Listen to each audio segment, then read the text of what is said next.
Boeing is planning a series of flight tests in Goa to demonstrate the A-18E Super Hornet's ability to take off and land on Indian aircraft carriers. The test will take place in May and June, with two US Navy A-18Es being dispatched to the Indian Navy's shore-based test facility at INS Hansa near Goa. According to Elaine Garcia, Vice President of Boeing Defense, Space and Security's India Business Development, the jets would demonstrate the ability to take off using a ski jump ramp and make arrested landings on a runway constructed as an Indian carrier. Boeing and the US Navy will collaborate on the project. Different aircraft configurations will be demonstrated, including air-to-air, air-to-surface, and anti-ship. New Delhi has been in need of 57 new carrier-capable fighters for some time. It is likely to get a first batch of 26 planes, with 8 of them having to be two-seaters. The Indian Navy is currently reviewing its options and has yet to issue a formal request for proposals. The Dassault Rafale M, the Super Hornet's main competitor for the requirement, reportedly performed a series of identical tests at INS Hansa in January. Garcia, who formerly flew the Super Hornet in the USN, is confident that the Boeing type is eminently well suited for India, noting that the Block 3 configuration, which is on the verge of entering US service, plays an important role in creating a common tactical picture.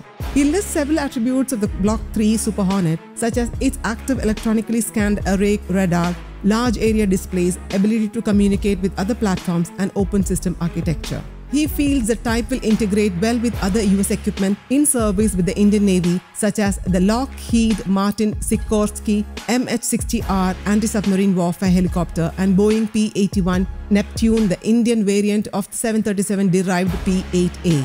Moreover, a Super Hornet acquisition would allow the Indian Navy to work more closely with the USN and Royal Australian Air Force, both of which operate Super Hornets. New Delhi has one operational carrier, the INS Vikramaditya, derived from former Soviet Kiev-class carrier Baku. By American standards, it is small, with a displacement of 45,400 tons, less than half that of the US carriers from which the Super Hornet typically operates. Vikramaditya's fixed air wing now comprises 26 RAC MiG-29Ks. In addition, New Delhi is preparing its first indigenously built carrier, the INS Vikrant, for active service. The Vikrant's displacement is listed at 45,000 tons. Both are short takeoff but arrested landing vessels and use a ski jump to launch aircraft. US and French carriers are catapult-assisted takeoff but arrested recovery ships, while catawba carriers are more complicated. Aircraft can take off with heavier payloads. Moreover, such vessels also can launch turboprop support assets, namely the Northrop Grumman E-2 Hawkeye airborne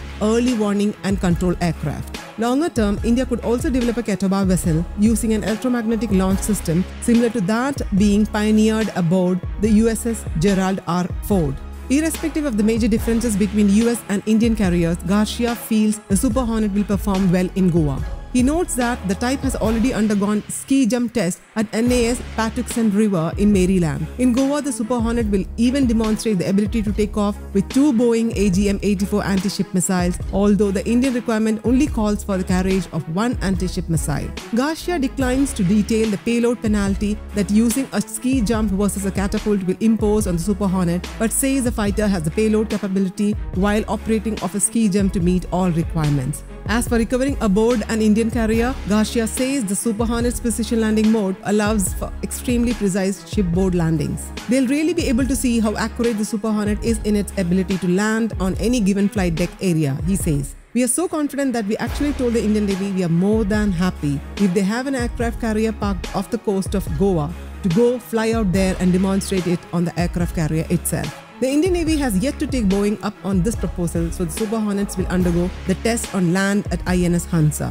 Garcia adds that Boeing has provided New Delhi with considerable analysis of how Super Hornets would fit aboard Indian carriers on the flight deck as well as in the hangar. One challenge with both Vikramaditya and Vikrant are relatively small elevators optimized for the MiG-29. Garcia says that one advantage that the Super Hornet has over Rafale is the ability to fold its wings, allowing for an easier elevator fit. In addition, Boeing has devised a way for Indian deck crew to move the Super Hornet onto and off Indian carrier elevators. Garcia also points out that the Super Hornet's two-seat version, the A-18F, is fully capable and serves aboard US carriers. While the Air Force variant of the Rafale has a two-seat B version, the career-capable Rafale N only comes with a single seat.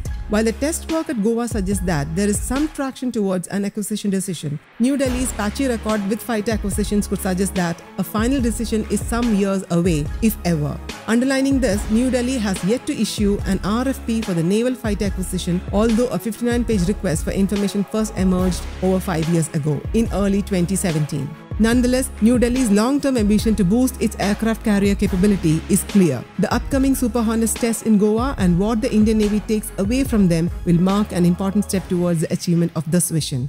News Desk, Kaumudy Global.